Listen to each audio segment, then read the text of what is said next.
आज हम रुचिरा भाग 3 के सुभाषितानि पाठ का अध्ययन करेंगे।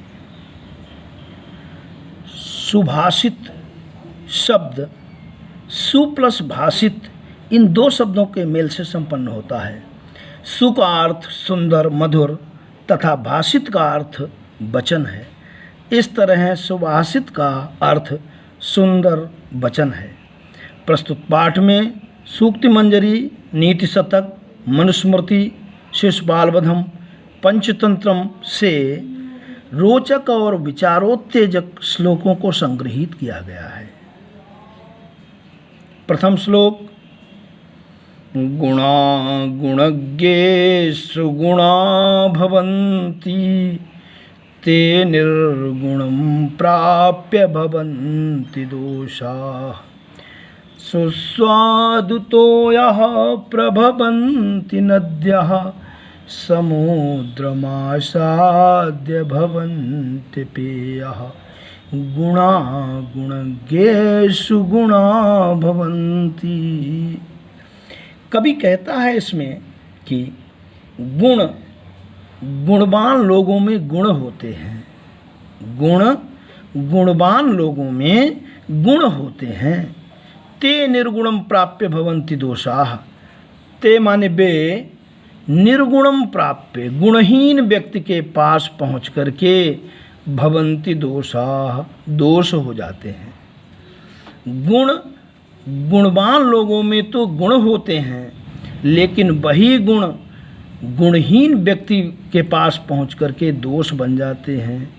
ठीक उसी प्रकार से सुस्वादुतोयाः प्रभवन्ति नद्यः। स्वादिष्ट जल वाली नदियाँ बहती हैं, लेकिन समुद्रमासाद्य भवन्ति पेयः। समुद्रम प्लस आसाद्य, समुद्र में आसाद्य माने पहुँच करके। भवन्ति अग्रे अपेयः।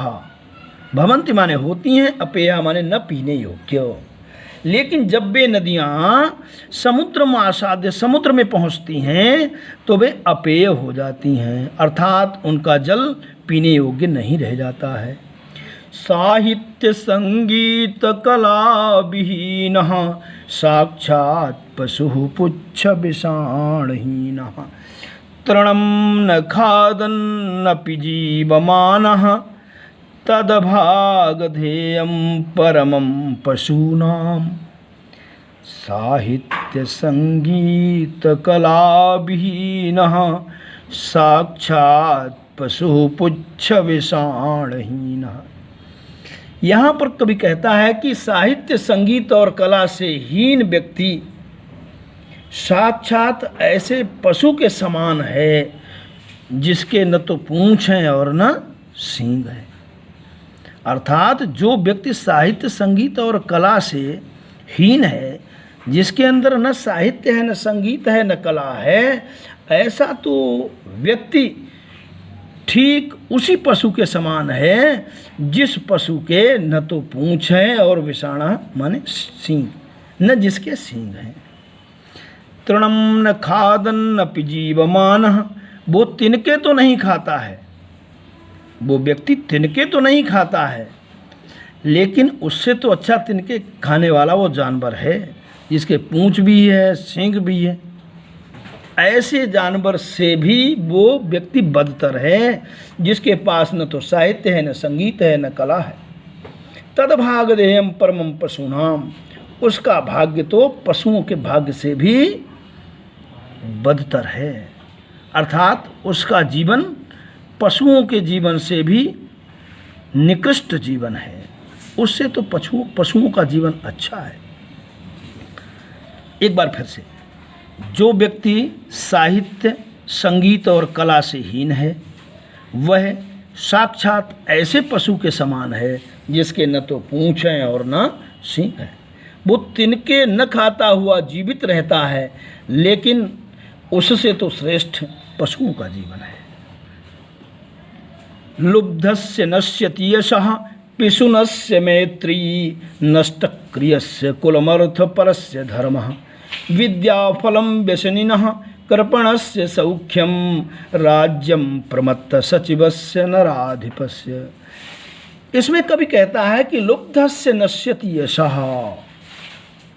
लुब्ध अर्थात लोभी व्यक्ति का यश नष्ट हो जाता है। पिशुनस्य मैत्री, पिशुन माने चुगलखोर, और चुगलखोर की मैत्री माने मित्रता नष्ट हो जाती है। नष्ट क्रियस्य कुलम, और जो अक्रिय कार्य न करने वाला है ऐसे व्यक्ति का कुल नष्ट हो जाता है। अर्थ परस्य धर्मः, और जो केवल अर्थ की बात सोचता है, जो स्वार्थी है, ऐसे का धर्म नष्ट हो जाता है। विद्या फलम व्यसनिनः कृपणस्य सौख्यम राज्यम प्रमत्त सचिवस्य नराधिपस्य। और बताया है कि व्यसनिनः माने व्यसनी व्यक्ति की विद्या का फल नष्ट हो जाता है। कृपणस्य सौख्यम, और कंजूस का सुख नष्ट हो जाता है।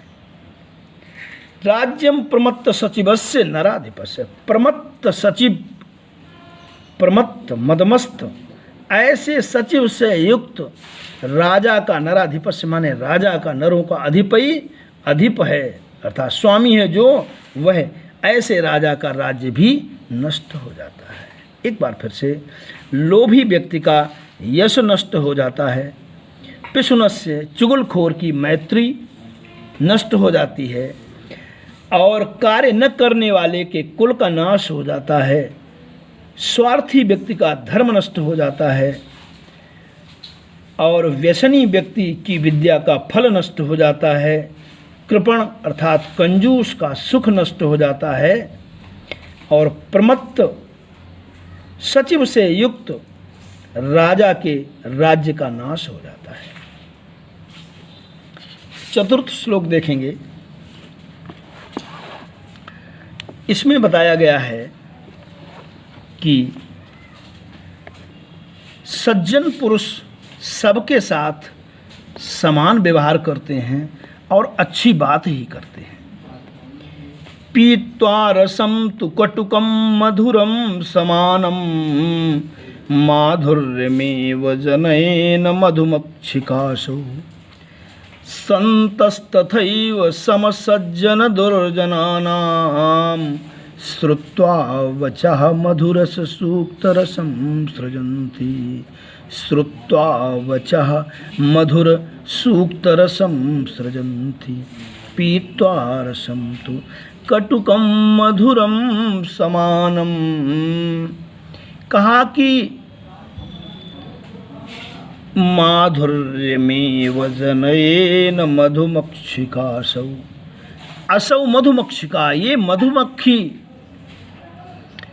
कड़वे और मधुर मीठे दोनों प्रकार के रसों का पान करके समान मधुरता ही उत्पन्न करती है, समान मधु ही उत्पन्न करती है, मीठा मधु ही उत्पन्न करती है।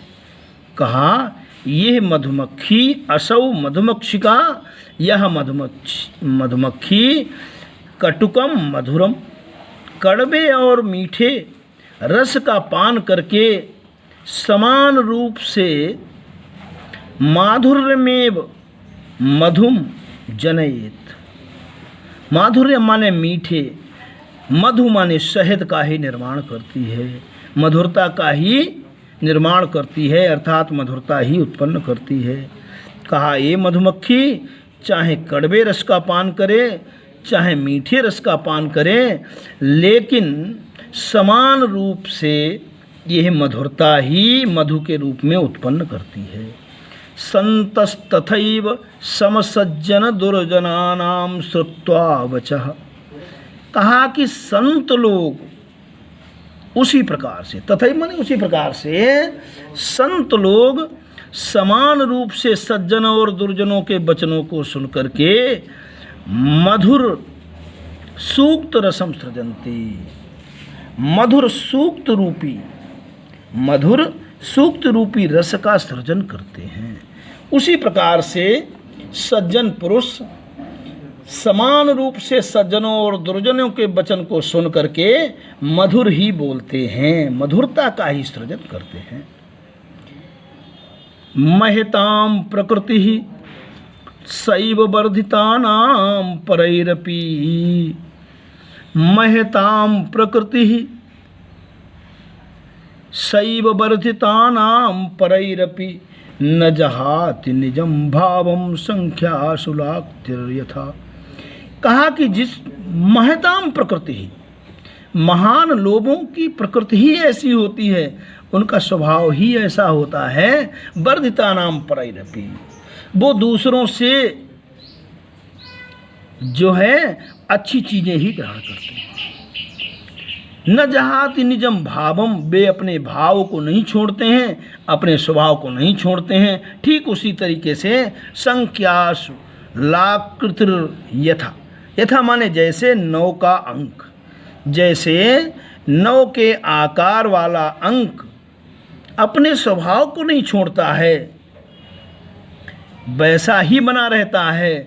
जैसे 9 एकम 9, 9 दूनी 18, 1 और 8 9, 9 तियाँ 27, 7 और 2 9, ऐसे 9 ठी 72, 7 और 2 9। इस प्रकार से 9 अपनी प्रकृति को नहीं छोड़ता है। उसी प्रकार से महान लोग अपनी प्रकृति का परित्याग नहीं करते हैं, वे दूसरों से हमेशा अच्छी बात ही ग्रहण करते हैं, अपने स्वभाव को नहीं छोड़ते हैं। स्त्रियाणाम रोचमानायाम, स्त्रियां रोचमानायाम सर्वं तदरोचते कुलम, तस्यां तु रोचमानायाम शर्ममेव न रोचते। स्त्रियां रोचमानायाम, कहा स्त्रियों को प्रसन्न करने से संपूर्ण कुल प्रसन्न हो जाता है। स्त्रियां रोचमानायाम, स्त्रियों के रोचमानायाम, अच्छी लगने पर संपूर्ण कुल अच्छा लगने लगता है। जिस कुल की स्त्रियां ठीक होती हैं, जिस कुल में स्त्रियों का सम्मान होता है, तो वह संपूर्ण कुल ही सुशोभित हो जाता है, वो पूरा कुल अच्छा लगने लगता है। तस्याम तो अरोचमानायाम, और उनकी अप्रसन्नता, अर्थात अगर वो प्रसन्न नहीं है, अगर उनका सम्मान नहीं होता है, तो समझ लो कि वो पूरा कुल अच्छा नहीं लगता है। सर्वमेव न रोचते, वो कुछ भी अच्छा नहीं लगता है। इस प्रकार से ये अर्थ हुआ। इसमें कुछ शब्दार्थ दिए गए हैं, छात्र उनको अपनी नोटबुक पर लिख लेंगे। इसके बाद में इसमें जो अभ्यास प्रश्नोत्तर हैं वो अगले वीडियो में हम डालेंगे और इन्हें व्हाट्सएप पर भी डाल दिया जाएगा।